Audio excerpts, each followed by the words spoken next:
Hi, I'm Joe Shepard. Today I'm going to do a reading for Sage, and this is a part two. Part one, I'll put a link down below for part one so that if you haven't seen it, you can go back and look at it.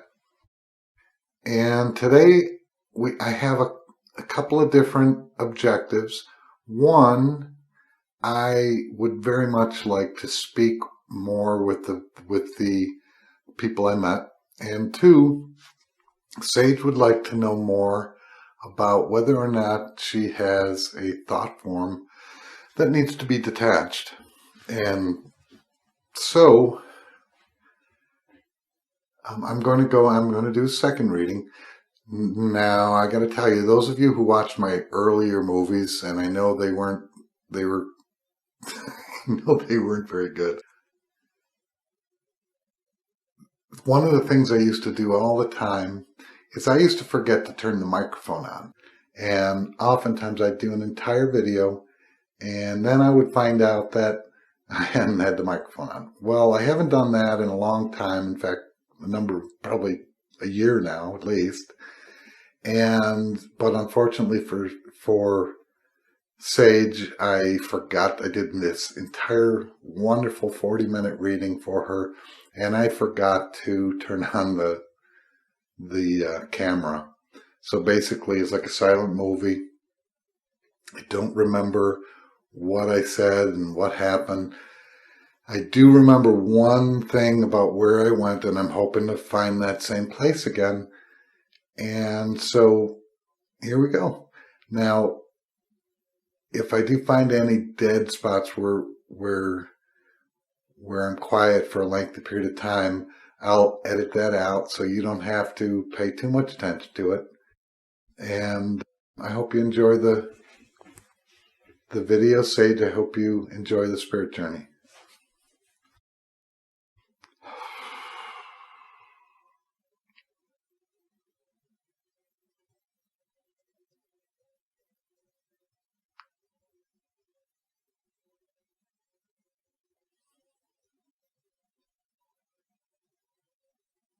I'm in the same place as I was at the beginning of the last.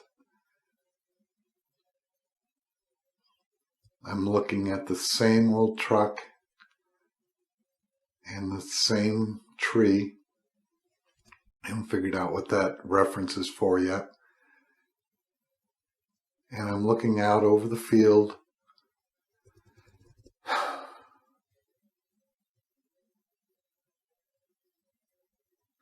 And there's glitter. Well, there's a glitter that's forming in the air above the field.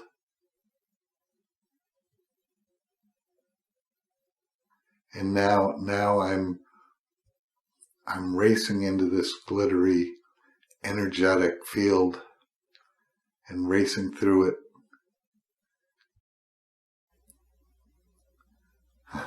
There's a strange reference to peanut butter. So here I am in this sparkly tunnel with peanut butter on the here and there. Sage, you'll have to let me know if that's anything at all, if that's weird. Now, I'm coming out of this glittery, energetic tunnel, and it's like I'm coming above the water surfacing from a sea. And the sea is a great big canyon with some sort of great sea in front of us and mountains all around me, cliff faces. It's really astounding. There are two moons.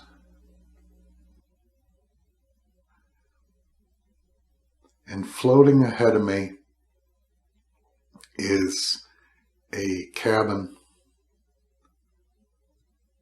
a shack. It's not a cabin, like cabin can mean a lot of different things to a lot of people. This is just a shack. And it's not floating on the water, it's floating in the air. and light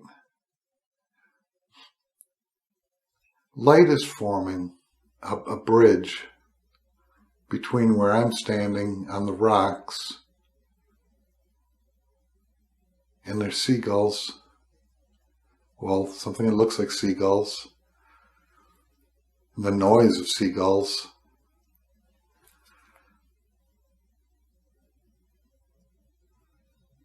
And I'm gliding across this bridge towards the shack. And the bridge itself is forming in front of me, and it's vanishing behind me. Say 10 to 15 feet in front of me and 2 or 3 feet behind me.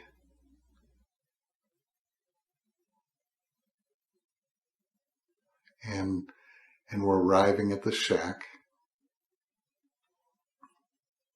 And I'm going to enter.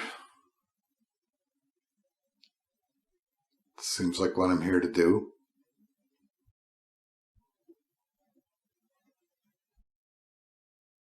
And the insides of this shack is like, it's high around the edges, and then it's sunk down like somebody has a sunken living room. This is a step down, and in the middle there's a great big fire pit, and it's very dimly lit. I would say it's like nighttime around a campfire.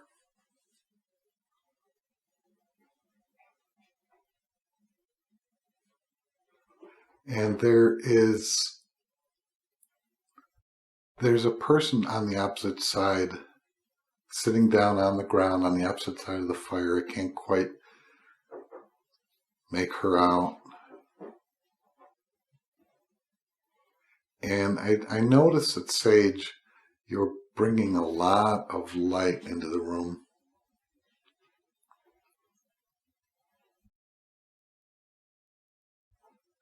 As if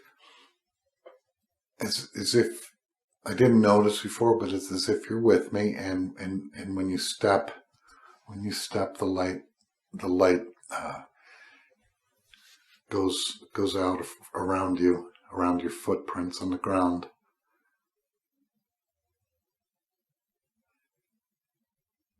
And the woman on the other side of the fire asks me, "Are you ready now?" And I laugh and I say, "Yes, I think we're ready." She asks, "What did we need to know?"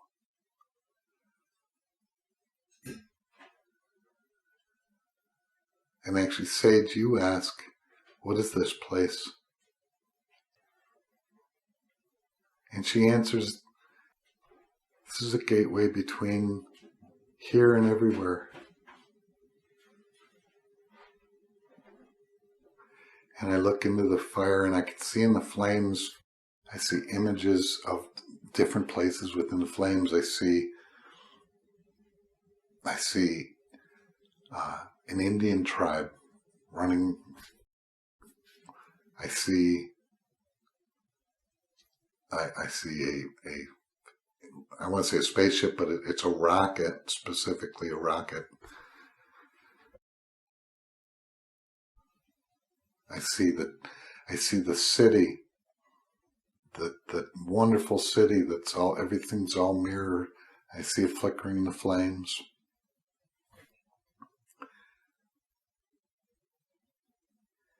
And I see a small animal. I want to say my initial reaction was a donkey, but I don't think this is an animal that exists here. It's donkey-like, but its head is more oval-shaped.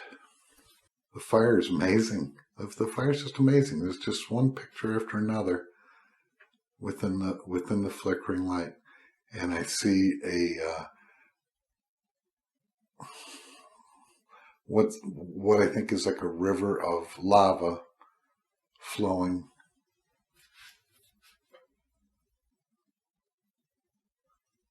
So if this place is a gateway, what's the purpose of the gateway? She's telling me that everyone has a gateway. Everyone sees it differently. Everyone understands it differently, but everyone has a gateway. And it's a doorway from one existence to another.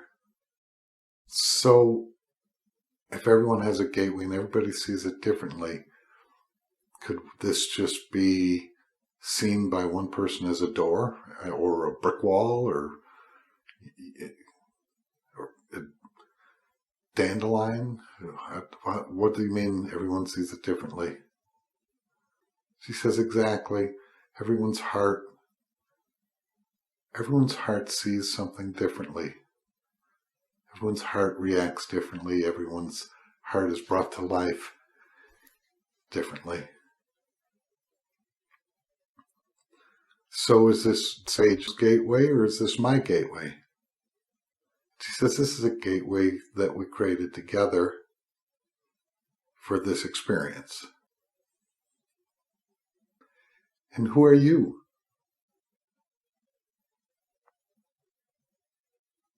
She wants to say, I'm the gatekeeper, but that sounds a little ridiculous. So she's not saying that.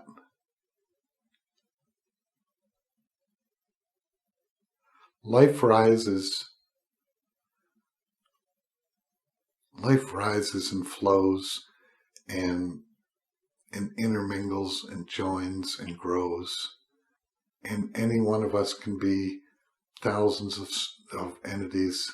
Any one of us can be anything we choose to be. And so that's what I am. Out of all the billions of possible entities that needed to be here at this moment to talk to you, I am that entity that you needed. If I wanted to talk to the people that I met the last time I was here doing a journey for Sage, yes. All you'd have to do is move through the gateway and you'd be there to see them. I can't guarantee that they would talk to you. They don't understand you well and you don't understand them. But they don't feel threatened by you and you don't feel threatened by them, so you're welcome to try.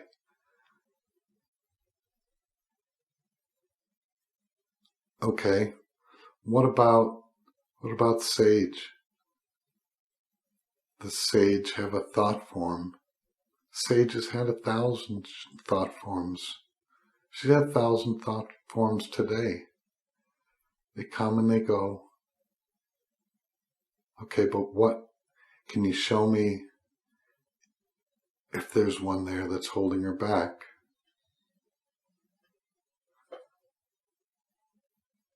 The flames jumped out at me.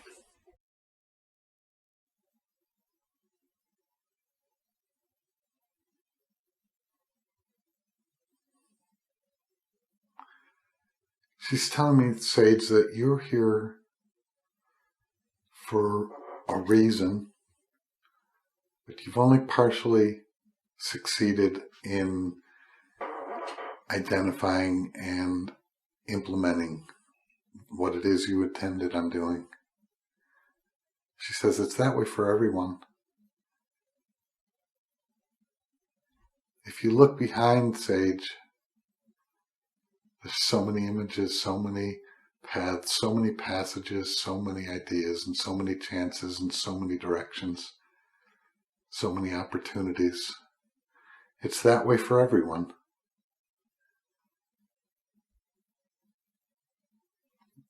You cut your life through a path, and there's no guarantee that the path that you've cut through is the path that you've expected.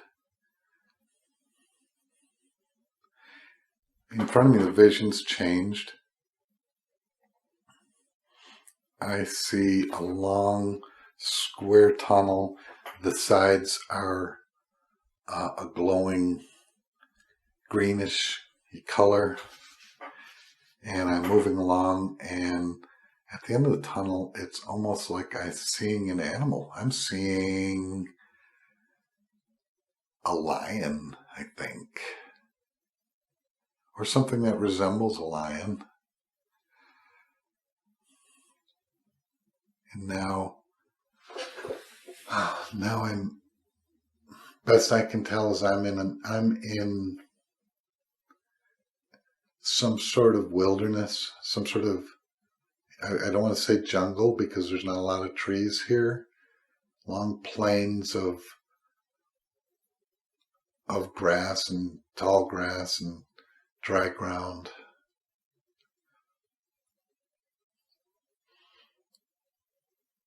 I don't know where the lion fits in. It was just setting the idea of where I'm at. Sage, if a lion means anything clever to you, let me know what that is. Guy, do you have a name? Or can I call you by something? She says the name, she says to call her what makes sense. And the name Rose came to me. So I guess this is Rose. Hi, Rose. So Rose is now moving along with me. Only Rose isn't. So we were in this dark place with a fire in front of us, and she was down on the ground. So it wasn't much I could see of her. What I see now is that she is a regular sized person, but she doesn't seem to have any legs. She's just kind of gliding along over the ground. And we get up to a cliff. And I look over this cliff, and this cliff is massive. It disappears. The cliff goes down and disappears into clouds.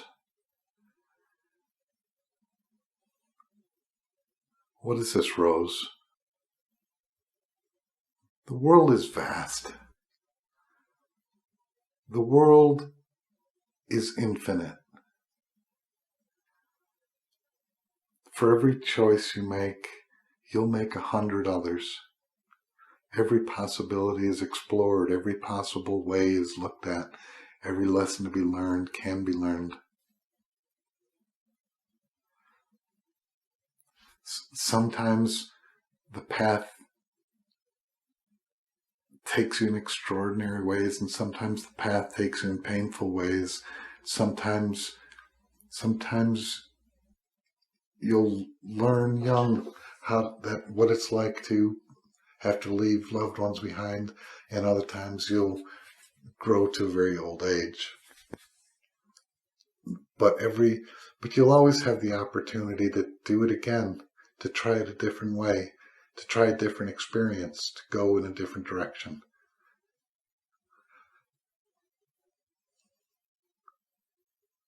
So, Rose, what are you saying about Sage? Are you saying this about Sage? Sage has gone in a different direction.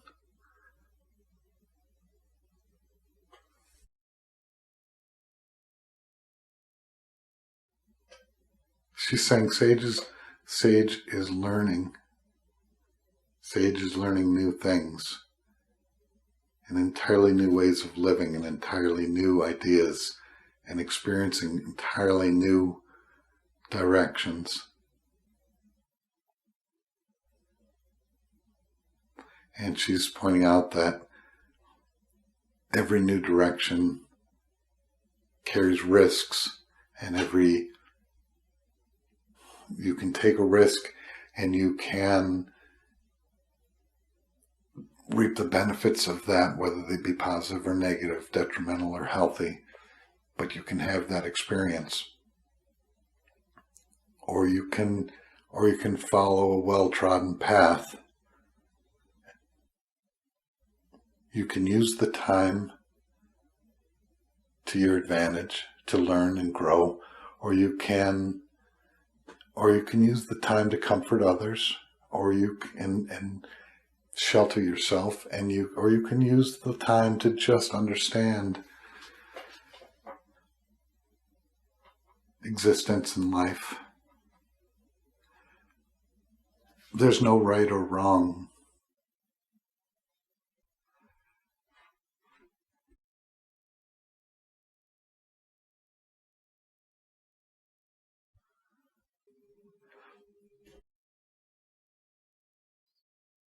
Sage and Rose have vanished, and I'm coming out of it.